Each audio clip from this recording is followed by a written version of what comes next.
Hi guys, and welcome back to Trekyards. He is Commander Cocking. He is Captain Foley.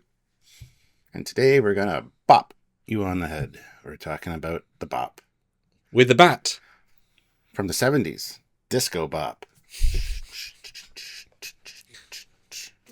What are we talking about today? Well, it's been a couple of years. Over 6 to 7 to 8 years since we have taken a deep dive look at the Star Trek Discovery Season 1/2 Klingon Bird of Prey. That's what we meant by bop. Yes. Now, partially the reason is it just reappeared for the first time in 7 years in Star Trek Lower Decks. And they did a wonderful job. And I thought, Stuart, with the new rendering techniques and the new whatevers, let's look at a fancier version, the Star Trek Online model, in fact, to see how we feel now with a bit more of the fancy that we've done and learned over these years. Here's a wonderfully clear shot from Discovery, where you can see clearly. That's how we saw it. And I do remember thinking we didn't really know the full shapes until we got the Adversaries and Egomos. What is this? How do you feel about this shot from Discovery and the vibe? And Problem is, with Discovery, we never really saw anything very well, especially in the space shots. They were all darkly lit. So we didn't get a sense of what it was like, necessarily. Yeah, I remember seeing them and going, oh, okay. Those are things that happened. yeah, I remember thinking at the time, I have no clue what scale is.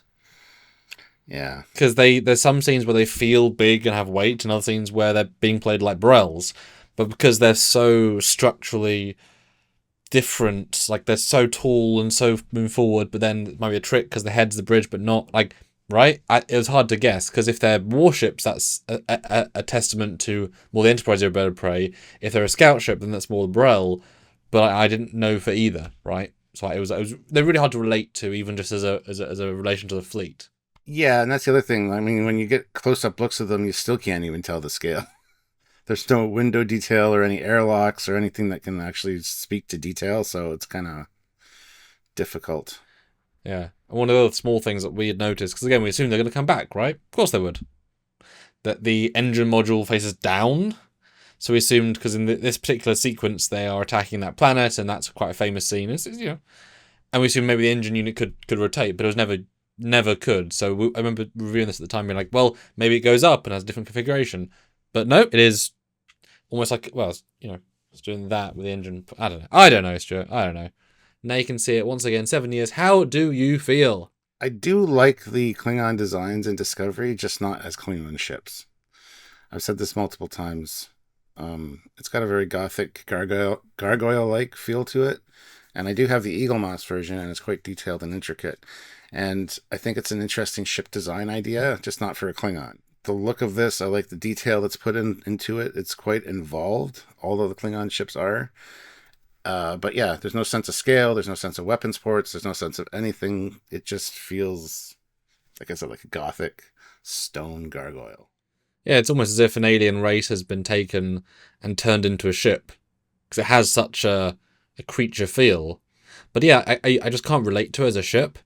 As a ship which is part of the Klingon military, because we see it in several forms in the season. This isn't a single house ship, unless we're saying every single sequence with the ship happened to be the same house. And given there's 24 houses and they all share similar ship designs, that's a hard thing to pitch, right? As a lot of the Klingon stuff in season 1, you're really stretching credibility, right?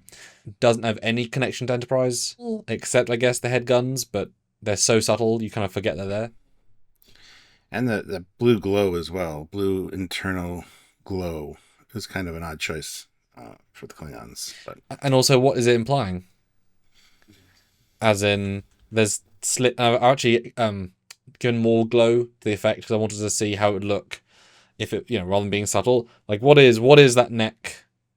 It's almost like gills for a creature, but it feels like in so many video games you have the glowing hard point where that's the thing you shoot, because then once it explodes, the whole creature goes. It almost looks as if that's the bit to hit. Because I don't know what it could possibly be. What do you think now, with 7 years of experience, that could be? plasma feeds right in the very weak part where it's not shielded at all. I don't know. It was a shape, it was details, but it's a very much another sci-fi happens to be Star Trek. But that's not conventionally how we design ships. But let's do our look. Now the next view is so different. And this is when you get the Certainly the most interesting design choice for me is how just interesting the back is. There's something going on. There's been some sort of thought put in here, but I don't know what it's trying to be, and I don't know if it's translating into the design. What do you think? You definitely have some like skeletal elements, like spine, vertebrae on the back there, and yeah, as you said, point, that glowing point, which you would assume would be an engine of some sort, is pointing downwards. And I do remember speculating that it maybe moved up and stuff, which, and the glowing elements there makes sense because it is, if it is that kind of thing where it's a impulse engine detail or something, that makes a lot of sense. The back of the wings have a weird kind of vibe to them and doesn't really match the front. As far as the front's very aggressive, like there's a lot of different points. The back is kind of like, eh. And I kind of see where they're going. Like I can see elements of the bird of prey in here. Like somebody took the bird of prey and said, how can we make this the same but completely different? You're probably like, what are you talking about? Yeah. Well, even from the other view, like you got the head, the neck, you got the swept down wings, right? And if you go to this back picture, there's elements that attach the wings to the neck that kind of are reminiscent of the shoulder blades. Like you can.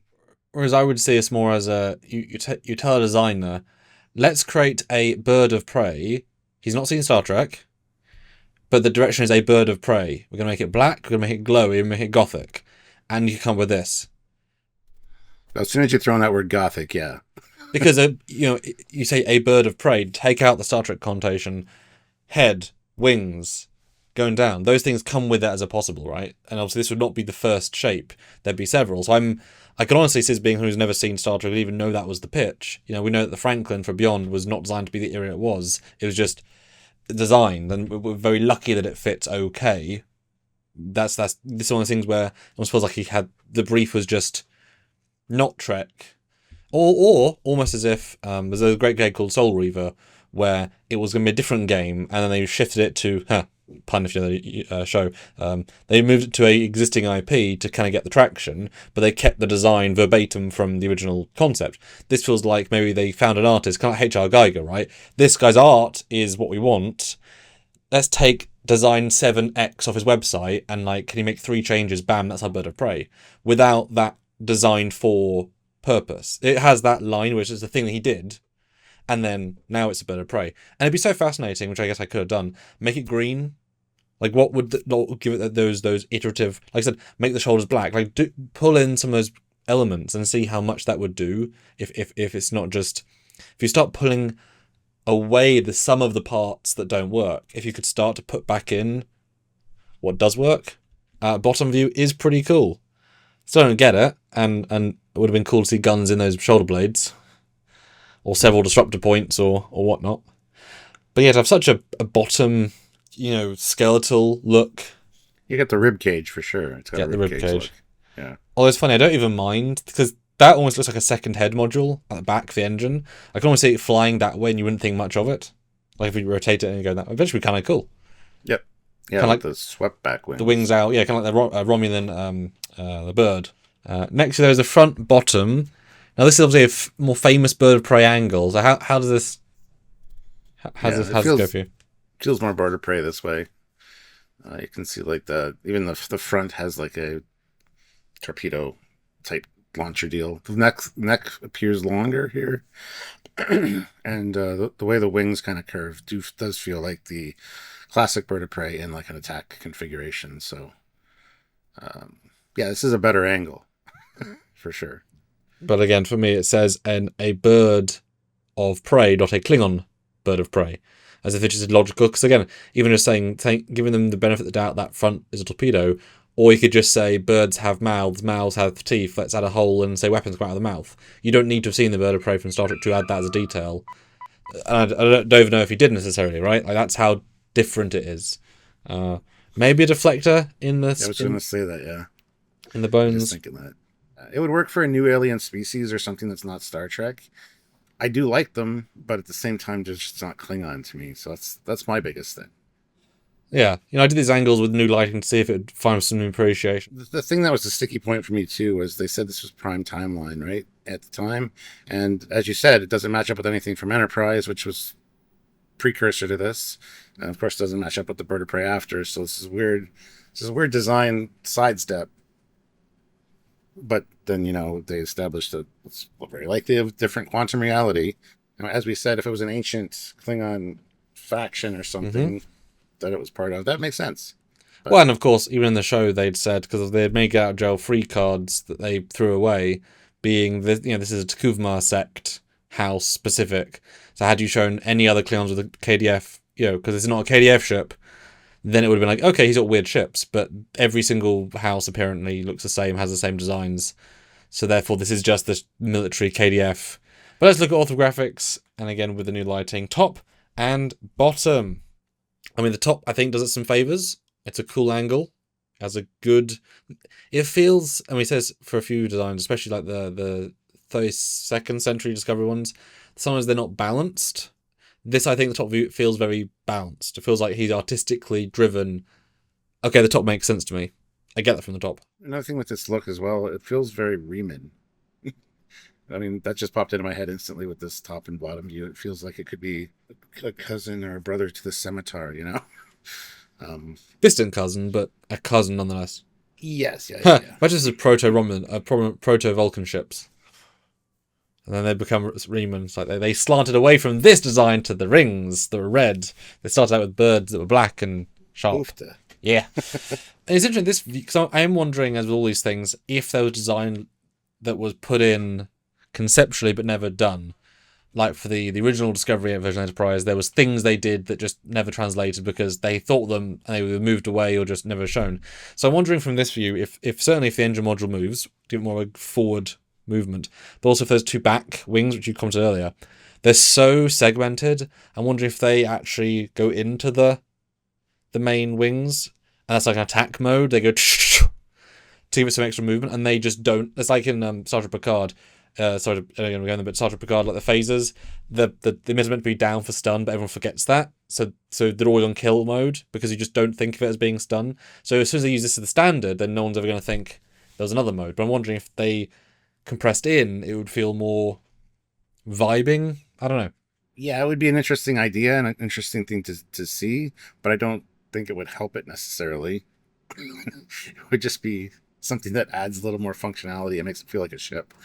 That's the thing. It doesn't feel like a ship. Actually, it's weird. The top view here seems very organic. The bottom view has a little bit of technological stuff going on with the front, the head section, and the glowing elements. But even the glowing elements are hidden behind like what looks like a rib cage and stuff. So, Well, and also, we had the forced go back in time nature of the Enterprise era Klingon ships, where they, despite being warp capable for many, many years, potentially decades, potentially 100 years, we still need metal supports on ships that can cross the warp barrier. But we accepted that because it was a aesthetic go back, right? We make sense. So for them to go from having needed support struts to giant flat rib cage metal plates, huh?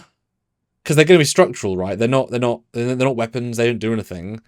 So why do the Klingons decide we have to go now into giant girders of metal to keep our wings together when every other design is capable of doing it as just a piece of metal that's more, you know what I mean? There's no function there. It's just, I'm wondering why the technology would shift so backwards to go back to this. Because it feels to me like a hugely less advanced ship of the D5, D4 Raptor. This feels so much less advanced to me. And in fact, as we said, if two of them just found a store of 2,000-year-old Klingon ships, bit weird, but okay.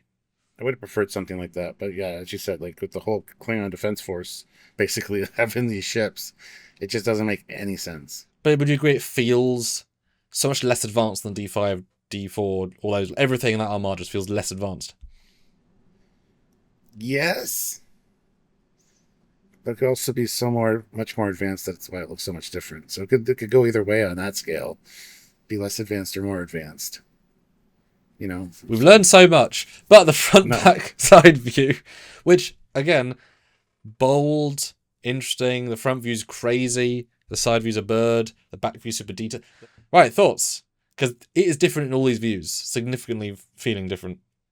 I mean, I get bat vibes for sure, but at the same time, the side view kind of reminds me of Slave One from Star Wars. Oh yeah.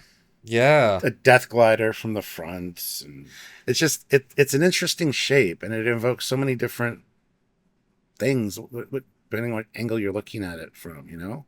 So it's an interesting shape in that regard. Like, it's not a boring design. Oh, God, no. Because when it's in motion, there's so many different things going on.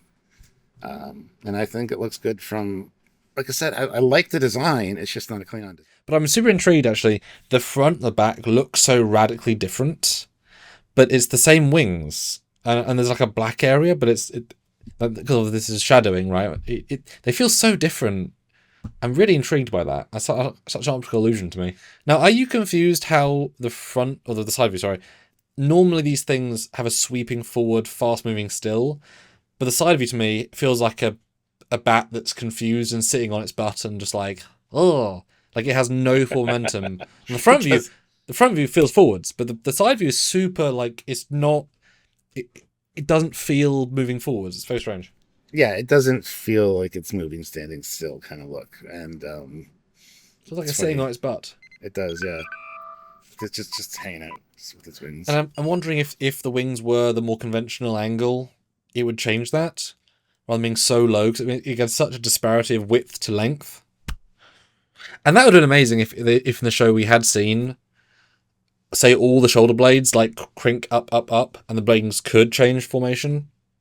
And that's like, they're all just a mechanism structure for it to do that. It'd be weird, unnecessarily complicated, but...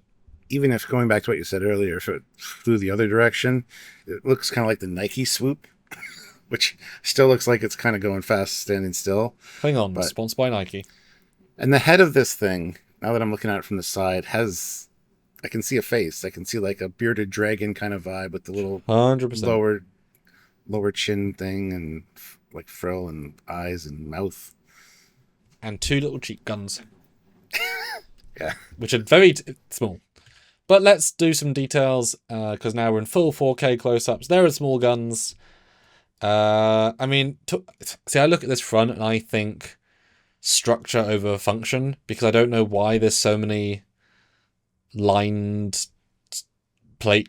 It just doesn't feel logical to me. I would just make it all one piece and give it some exterior plating, not have so many cut-ins. It's detail for the sake of, I don't know, for the sake of detail.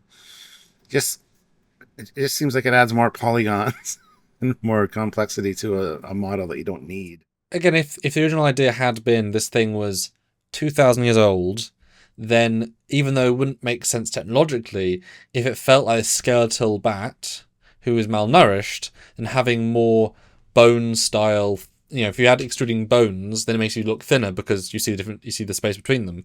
I can see that being a design logic, but that was not at all in it. That didn't obviously exist in the show, so that's all moot.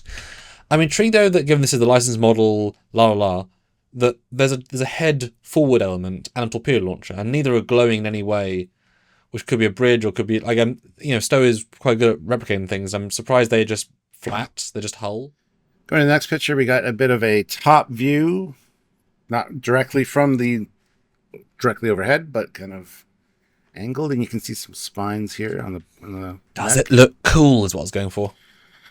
It does look cool. Looks almost Batman-like. Here we go with the Batwing comparison, which, Well, and this also hides, I think this looks a lot more like the Bird of Prey. I think I've kind of got a good angle here, because it hides how far down the wings go, and you can see shoulder blade details that stand out more here, that if you squint, this kind of hides a lot of the different things. Yes, I'm squinting, and yes, you're correct. It feels more Klingon-like-esque, maybe. The problem is it feels very Romulan. Yeah. It feels way more Romulan than anything Klingon. And then Riemann on top of that. Next view is a famous angle we saw of it coming forward. I just wanted to replicate that for this. A lot of empty space, and a lot of space for not doing anything. There's just nothing going on in the entire inner. And it would have been nice if they had done the red under Bird of Prey feather patterning inside the shoulder blade, the inner blades, to kind of give some texturing, or have like red grime blood dirt between each of them. Would have been super nice. That would have been like, okay, we're not going to do the Bird of Prey mostly, but let's add this little tick. Here it's just very plain. Well then, let's go to a non-scaled comparison of the three birds of prey with the one in the middle to see what we can see. Of course, the one left being Star Trek Enterprise, which is roughly, 80 years earlier. This is a warship version, so it's much bigger, absolutely comparable to an XO1 in seasons 1 and 2, and then overmatched later on with many guns, and the Burrell-class bird of prey to the right, Star Trek 3, a dozen officers and men, sometimes. Yeah, this is obviously follows the design lineage, fits right in the middle there, 100%, exactly where it should. Looks exactly like, yep. And I did make a bird of prey for the Avalon Universe fan films, which is the two birds of prey combined, and everyone quite liked that because it felt appropriate. I mean, they got kind of the wing shape down with the Burrell with the gun. It's like they took the basic shape of it and then but they didn't put the neck out far enough, and just. Yeah, I mean, I'm hard pressed to see anything that's similar. Because again, when you say the bird of prey, the word bird of prey, you would have to do a head and wings. These are things you just do, but they're not trying to replicate in any meaningful way. And I don't even see really references to it, specifically. If there had been guns on the ends of the wings, cool. That loses their organic look that they're going for. Or if the shoulder blades, there'd been blades and they'd been black. Would have helped, right? There's sort of piping, but who knows, right? The contrast is certainly, or the silence is deafening here for the contrast. So Stuart, 7 years. How do you feel about the design now? Different quantum reality is, I kind of like that. Just it feels more Romulan or Riemann. How about you? Do you have anything you took away from today? It's no better than I thought. Yeah. Which is interesting, because a lot of these things, fresh coat of paint, fresh look, been so many years, but it's as stark today as it was then, even with knowing what is and isn't. The fact that it hasn't been in any media except a deliberate alternate universe joke for so many years tells, I guess you could argue the same could be said for Enterprise B, or the Enterprise C. People don't like it, hasn't appeared in years. But those, they didn't make a CG version. This, they had the assets in a hard drive that anyone could use at any point, right? So it's a little bit different in comparison. That's what the comment section is for. Comment down below what you thought about this design, what you think about it now, and all that jazz. And also make sure that you like this video, subscribe to the channel, and click the notification bell so you don't miss any content from us. And come and join us for lives where we can hang out with you guys. They're fun. They're interactive. They're dynamic. They're where you often have the best ideas, although we do try and have the best ideas, of course. But if you want to support what we do here, then there are some great ways. Patreon is superb. It's monthly. Lets us do what we do, or join the channel on YouTube, also monthly. Similar system, different platform. Give both if you'd like. Some do, and we love it. Thank you in advance. Or on those live super chat, any amount to help what we do here, or the PayPal, trekyards@hotmail.com, or super thanks on any video from any of our back catalogue. It all does make a difference. That's right. So until next time, he is Commander Cockings. He's Captain Foley. I'll see you guys later. Bye, guys. Bye, everybody.